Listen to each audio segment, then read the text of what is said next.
Fellas, AC here. Welcome to another review. Second review of the day. I'm sorry, I might be bombarding you.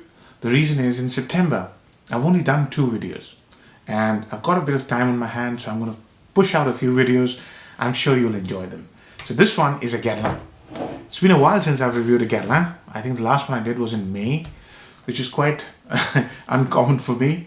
It is L'Homme Ideal EDT. This was released back in 2014, and this is what started the Ideal journey. Nowadays, the only mainstream, as in designer, releases that you see on the men's side is on the Ideal flankers. I've recently got myself the latest iteration of Ideal, which is the red sticker called Ideal Extreme. It's quite nice. I'll review it very soon, but just to give you a little bit of an idea, I've already reviewed this one. This is one of my very early reviews. It came out in 2016. It's a fantastic fragrance. Absolutely perfect date night fragrance. Beautiful. I've also reviewed Ideal Sport, which I was not much impressed with. It's a blue scent kind of a thing. I've also reviewed, I bought Ideal Cologne. I did not like it at all. It was so flat, unfinished, that I sold it. So this one is absolutely brilliant, right? And I don't know why I'm reviewing it at the end. Well, it's not the end because I'll review Extreme very soon. So let's start. 2014 Parfumeur Thierry Wasser. The subsequent ones I think are a teamwork between Thierry Wasser and Delphine Jelk. So absolutely stunning atomizer. Brilliant packaging. Look at the packaging. It's just beautiful. Work of art.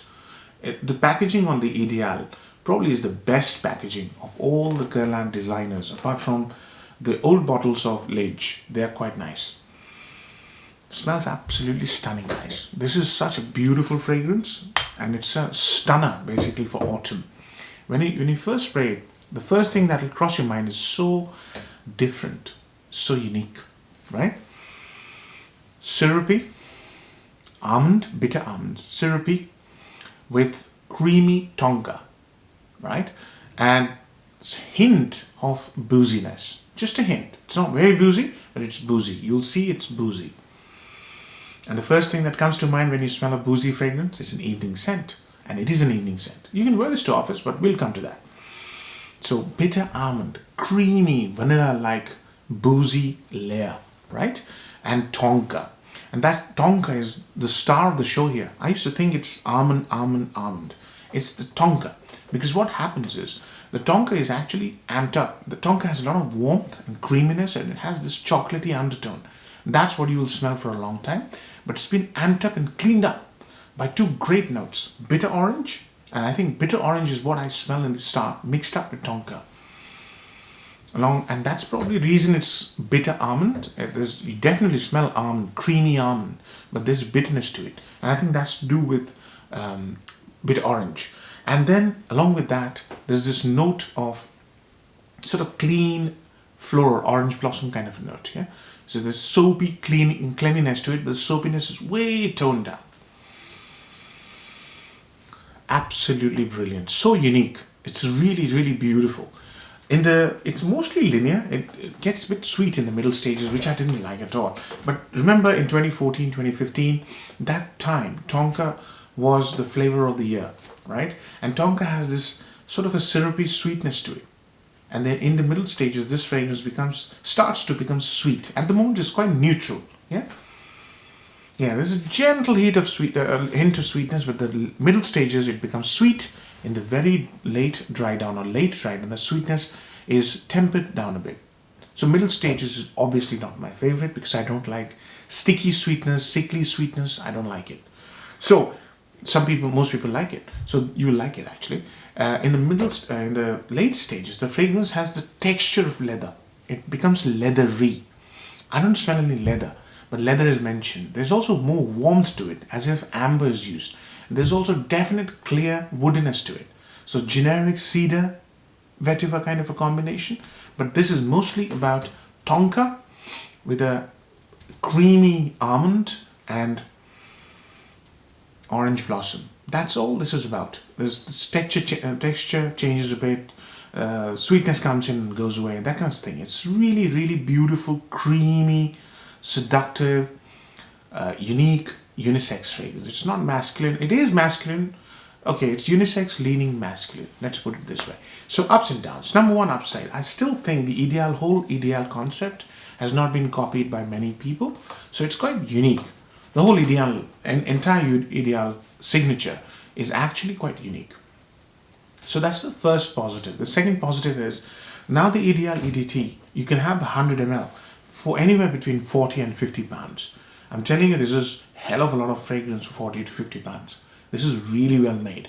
Just look in the right places, you'll land yourself a very good fragrance that is high quality and very attractive. I promise you, it's very attractive. And I think most of you must have smelled at least some iteration of Ideal.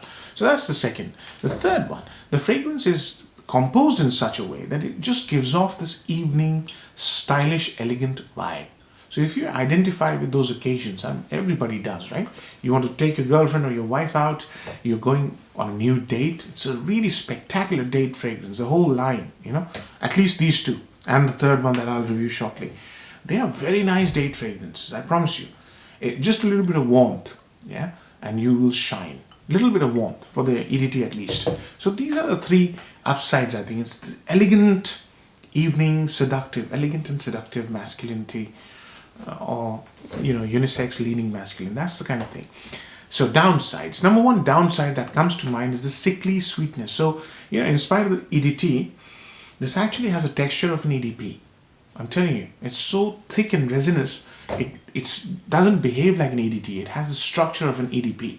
So, and when it starts to become sweet, that is when I have a little bit of a problem. So if you go 2 sprays, I think it'll start to nauseate you. So watch the sprays. This actually is very misleading. It's not an EDT. It has the structure of an EDP. The other one would be the lack of versatility. I don't think I'll wear this to work. I don't think I'll wear this in a daytime occasion because of that sickly sweetness in the middle. That tonka is too rich for me. And I don't think I'll be able to wear it any other time apart from warmish, cool weather. So start of autumn is the best time to wear this. Maybe even late autumn, even winter. Let's see. I've tried it in winter. I was not that impressed. The almond gets subdued by the tonka. So I think it's limited wearability if you want to get the full spectrum. Yeah, those are the two downsides. Age groups. This is a unisex fragrance, and I think this is a seductive fragrance. So if you're in the game at the moment, any age group, this will suit you. Apart from that, the tonka almond and the leathery sort of structure gives me a slightly mature vibe, 25 plus, 30 plus maybe. Yeah, it's slightly mature, very elegant and very sophisticated, slightly aloof. So you can imagine 25, 30 plus. Yeah, that's the right age group, sweet spot. But test it out and see. You might like it. It's really unique. So, age group done, seasons done, fragrance done. I think, how many marks will I give it? See, I've now smelled everything in the EDT line, the Ideal line. And based on what I know, I'm going to give it a 7 out of 10. Yeah, there's a better version which I'll review very soon, but it's still a very good 7 out of 10 because you can get it for so cheap. This is a high quality fragrance, no doubt. So you can get it for 40 to 50 pounds. So value for money is pretty high nowadays. If you're looking for a very nice evening daytime scent with sort of seductive qualities, this is a very good pick, I promise you. So 7 out of 10. Hope you enjoyed the review, fellas. Take care. Bye-bye.